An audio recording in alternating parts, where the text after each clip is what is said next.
नमस्कार, लोक समझ न्यूज के साथ मुझे स्वामी। आप देख रहे हैं बीकानेर संभाग न्यूज बुलेटिन।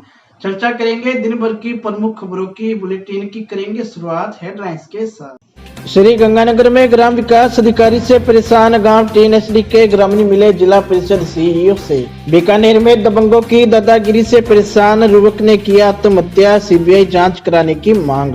सूरतगढ़ में 2 ट्रकों की आमने सामने की भिड़ंत में आगजनी, चालक जिंदा जले। श्री गंगानगर में पुलिस प्रशासन व व्यापारियों की बैठक, साइबर अपराधों को लेकर किया जागरूक। चूरू में प्रधानमंत्री फसल बीमा योजना के प्रचार रथों को हरी झंडी दिखाकर कलेक्टर ने किया रवाना। हनुमानगढ़ में राष्ट्रीय लोक अदालत के तहत होगी डोर स्टेप काउंसलिंग, पोस्टर का किया गया विमोचन। शुरुआत करेंगे खबरों की। गंगानगर जिले के गांव 13 की सरपंच व ग्रामीणों ने ग्राम पंचायत के ग्राम विकास अधिकारी के खिलाफ जिला परिषद CEO के समक्ष विरोध दर्ज कराया। इस दौरान सरपंच प्रतिनिधि मावरी मेघवाल व सरपंच पपली देवी ने बताया कि उनके ग्राम पंचायत का वीडियो लिच्छूराम नायक पिछले 1 महीने से अधिक समय से अनुपस्थित है, जिसके कारण ग्रामीणों को काफी परेशानी हो रही है। साथ ही प्रधानमंत्री आवास योजना सहित विभिन्न योजनाओं का लाभ ग्रामीणों को नहीं मिल पा रहा है और गांव का विकास कार्य भी प्रभावित हो रहा है, जिसमें विकास कार्य पिछले 1-1.5 महीने से ठप पड़े हैं। वो इस कारण है कि वहाँ का जो ग्राम विकास अधिकारी है लिच्छूराम नायक, वो 20 तारीख को आज से 1 महीना 10 दिन पहले 11 दिन पहले कैंप लगा था। उस कैंप में उसकी प्रेजेंटेस है, उसके बाद आज तक वो हमारी ग्राम पंचायत में नहीं आया। और मेरी पंचायत के जो लोग हैं सारे के सारे आज प्रधानमंत्री आवास योजना चल रही है और उसके आवेदन वगैरह लिए जा रहे हैं, जिनको इस 29 तारीख को सैंक्शन निकलनी थी और उनके खाते में पैसे डलवाने थे। लेकिन वो फार्म जो है सेक्रेटरी के मतलब सिग्नेचर के बिना वो एक कचरे के ढेर के स्वरूप पड़े हैं और ये आपके सामने पड़े हैं, तो वो पंचायत में ही नहीं आता। मेरे पंचायत के जो लोग हैं वो जाति प्रमाण पत्र के लिए, मूल निवास के लिए, आय प्रमाण पत्र के लिए और जो अभियान लगा, अभियान में जितने भी मतलब पट्टे बनाने थे, वो पट्टों की जो फाइल तैयार करनी होती है उसके लिए दर दर की ठोकर खा रहे हैं। सारे फार्मों पर सरपंच के सिग्नेचर है और सरपंच बार बार फ़ोन करता है, वार्ड पंच फ़ोन करता है, मेरे पंचायत सहायक जो 2 है वो उनको फ़ोन करते हैं। बाकायदा हम उनके घर पर जा कर के आए हैं, तो वो आदमी फ़ोन तक उठाने को तैयार नहीं है। इसकी शिकायत हमने 2 बार जो एरिया में कैंप लगे जानकी दास में, रघुनाथपुरा में भी हमने उसकी VDO साहब से, SDM साहब से शिकायत की, लेकिन उसको फटकार भी लगी, लेकिन उसके कानों पर जूं तक नहीं रेंगती और उस पर कोई भी फ़र्क नहीं है। और बताना चाहता हूँ, मेरा जो वाटर वर्क्स है, जो हॉस्पिटल, ये जो पंचायत घर है, वाटर वर्क्स का लगभग 1.5 लाख रुपए बिजली का बिल, भाई उसका भुगतान जब वो OTP नहीं लगाएगा तो सरपंच घर से थोड़ी करेगा। और 25 लाख रुपए का भुगतान जो है लगभग पंचायत का करने वाला है, लेकिन वो आदमी कभी कहता है सर्वर डाउन है, कभी कहता है OTP नहीं लग रही, कभी कहता है सिस्टम खराब है, कभी कहता है मैं कैंप में हूँ, कभी कहीं मत। खबरों में खबर, अगली खबर। बीकानेर से संवाददाता भवानी जोशी ने बताया कि बीकानेर के सेरुना पुलिस थाना क्षेत्र के गांव लिकमीसर उत्तराड़ा में दबंगों की दादागिरी से परेशान होकर एक युवक ने आत्महत्या कर ली। मिली जानकारी के अनुसार कुछ दबंग लोग दलित युवक को काफी समय से परेशान कर रहे थे, जिसकी शिकायत युवक ने CO, SP, IG व संभागीय आयुक्त तक से की, लेकिन आखिरकार उसे समाधान नहीं मिला और दबंगों से परेशान होकर युवक ने जहर खाकर अपनी जीवन लीला समाप्त कर ली, जिसके बाद परिजनों ने हंगामा किया।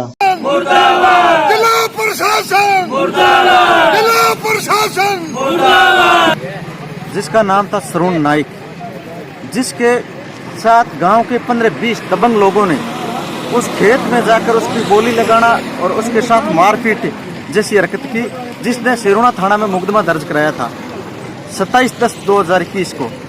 उसके बाद में आज तक पुलिस ने उसकी नहीं सुनी। उसने बार बार कलेक्टर और SP बीकानेर को, संभागीय आयुक्त को और IG को ज्ञापन देते रहे, उसकी कोई सुनाई नहीं हुई। लास्ट में इसने ये भी लिखा है, 23 तारीख को ये पत्र लिखा है कि मेरे को गांव छोड़ने या मेरे को मरने के अलावा मेरे पास कोई विकल्प नहीं बचा है, दूसरा ऑप्शन नहीं बचा है। लास्ट मंथ में उसने कल शाम 5 बजे अपनी जीवन लीला खत्म कर ली है। उसमें 15-20 लोग जो दोषी है उनको गिरफ्तार किया जाए और उस परिवार को न्याय दिया जाए और इस मामले की पूरी CBI जांच होनी चाहिए। इस घटना को पूरी CBI जांच होनी चाहिए। उस पर पहले 2 मुकदमे लगाए गए थे, जिसमें पुलिस ने कई बार धमकाया है। ऐसे सेरुना थाना थाने के अंदर राजकुमार बिश्नोई नाम का एक ऐसा ही है, उसने उसके हाथ साथ हद पार कर दी बोलने की। दारू के नशे में उसको रात को 10 बजे थाने के अंदर बुरी हालात में धमकाया गया है। जैसे शब्द बोलने नहीं चाहिए वैसे शब्द बोला गया है। बढ़ते हैं अगली खबर की ओर। गंगानगर जिले के नेशनल हाईवे 62 सूरतगढ़ बीकानेर सड़क मार्ग पर राज्यसर के निकट बीती रात 2 ट्रेलर की आमने सामने की भिड़ंत हो गई, जिसके बाद दोनों वाहनों में आग लग गई, जिससे दोनों ट्रक चालक जिंदा जल गए। लेकिन गनीमत ये रही कि एक ट्रक का खलासी जिंदा बच गया। पुलिस ने बुरी तरीके से जल चुके शवों का पोस्टमार्टम करवाया। राज्यसर थाना प्रभारी पवन कुमार ने बताया कि हादसे में मृतकों की शिनाख्त सत्तार निवासी चालक जाकिर खान व चूरू के सरदारसर तहसील के गांव बोजरासर निवासी चालक हंसराज के रूप में हुई है। दोनों वाहनों में भिड़ंत के बाद धमाके की आवाज से ग्रामीण नींद से जागकर मौके पर पहुंचे। ग्रामीणों के द्वारा पहले आग बुझाने का प्रयास किया गया, लेकिन सफलता नहीं मिलने पर सूरतगढ़ थर्मल प्लांट व सूरतगढ़ नगर पालिका की दमकल मौके पर पहुंचे और करीब 2 घंटे की मशक्कत के बाद आग पर काबू पाया गया। रुक करेंगे अगली खबर का। श्री गंगानगर में पुलिस प्रशासन व व्यापारियों के मध्य आज बैठक हुई। इस बैठक का आयोजन कोतवाली पुलिस के द्वारा पुरानी धान मंडी में करवाया गया। बैठक में साइबर क्राइम और चोरी की घटनाओं को रोकने के लिए पुलिस के द्वारा जागरूक किया गया। पुलिस ने व्यापारियों से सर्दी के मौसम में बेहद सतर्कता बरतने की बात कही। कोतवाली पुलिस थाना प्रभारी विश्वजीत सिंह ने बताया कि साइबर क्राइम लगातार बढ़ रहा है, जिसको लेकर व्यापारियों को जागरूक किया गया। आज पुलिस प्रशासन के अनुरोध पर संयुक्त व्यापार मंडल की एक मीटिंग हरिओम लूथरा जी संस्थान पर हुई, जिसके अंदर भारी संख्या के अंदर व्यापारी वर्ग उपस्थित थे। प्रशासन जो है सर्दी के मौसम को देखते हुए और आधुनिक साइबर क्राइम को देखते हुए व्यापारियों को जागरूक करने के लिए उन्होंने अनुरोध किया था। तो सीए साहब ने यहाँ आकर जो आधुनिक अपराध हैं उनके बारे में बताया और व्यापारियों को जागरूक करने का निवेदन किया।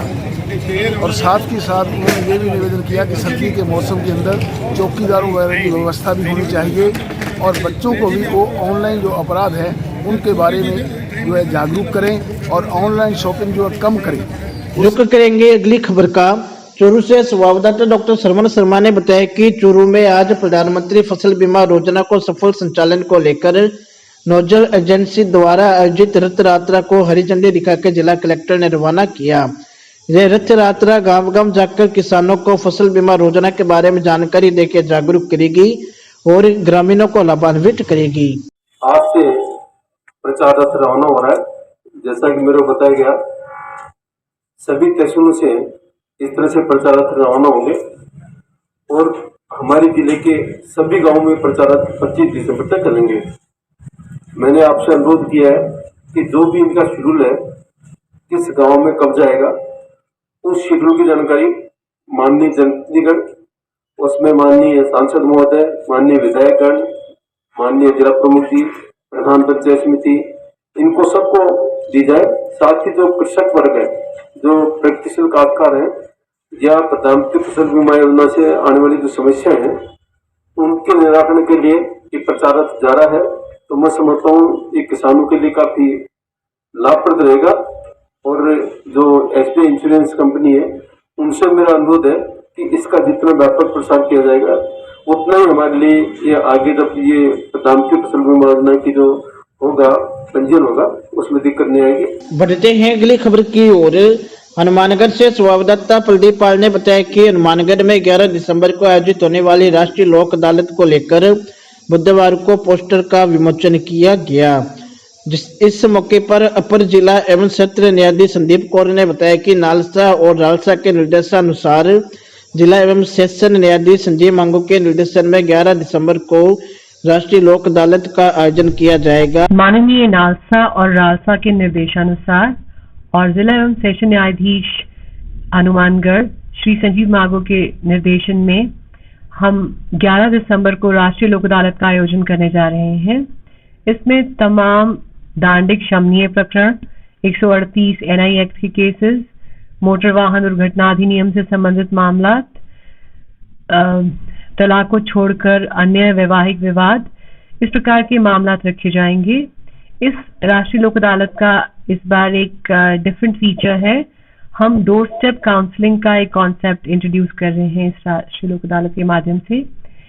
पूर्व में हम ये किया करते थे कि पक्षकारान को नोटिस देकर हम कोर्ट में बुलाते थे और दोनों पक्षकारान की समझाइश न्यायालय के द्वारा की जाती थी।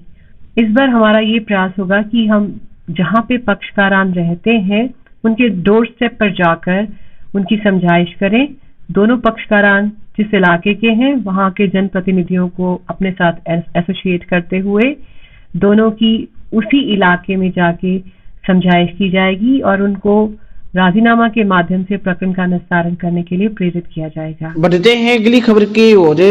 पदमपुर से संवाददाता सीताराम स्वामी ने बताया कि पदमपुर उपखंड प्रशासन को पंचायती राज चुनावों के लिए 17 आवेदन प्राप्त हुए, जिसमें जोन संख्या 3 सामान्य से कांग्रेस से देवेंद्र सिंह, जोन संख्या 4 सामान्य से बीजेपी से कृष्णा देवी, जोन संख्या 5 ओबीसी महिला से कांग्रेस पार्टी की सिमरजीत कौर, जोन नंबर 8 सामान्य महिला से निर्दलीय इंद्रकला, जोन नंबर 9 अनुसूचित जाति महिला से माकपा से सुमन देवी, भाजपा से मीरा, जोन नंबर 10 सामान्य से कांग्रेस दल से मदन लाल, मार्क्सवादी कम्युनिटी से सुरेंद्र निवासी और जोन नंबर 11 अनुसूचित जाति से कांग्रेस दल से संजय कुमार और इसके अलावा जोन नंबर 12 सामान्य महिला से निर्दलीय ब्रह्मा देवी सहित विभिन्न आवेदन प्राप्त हुए। बढ़ते हैं अगली खबर की ओर। गंगानगर जिले में कोरोना टीकाकरण अभियान के तहत बुधवार को 249 केंद्रों पर टीकाकरण किया गया, जिसमें जिला मुख्यालय के 6 केंद्र शामिल रहे। सभी 249 केंद्रों पर ऑफलाइन तरीके से टीकाकरण किया गया। आरसीएचओ डॉक्टर एचएस बराड़ ने बताया कि जिला मुख्यालय पर जिला चिकित्सालय, urban PHC number 2 Ashoknagar, Guru Nanak बस्ती, पुरानी आबादी तथा रूप पीएचसी वार्ड संख्या 4 व 5 में कोरोना वैक्सीनेशन किया गया। जिले में वैक्सीनेशन के लिए प्रथम डोज के लिए 9,142 तथा दूसरी डोज के लिए 20,457 डोज उपलब्ध हुई।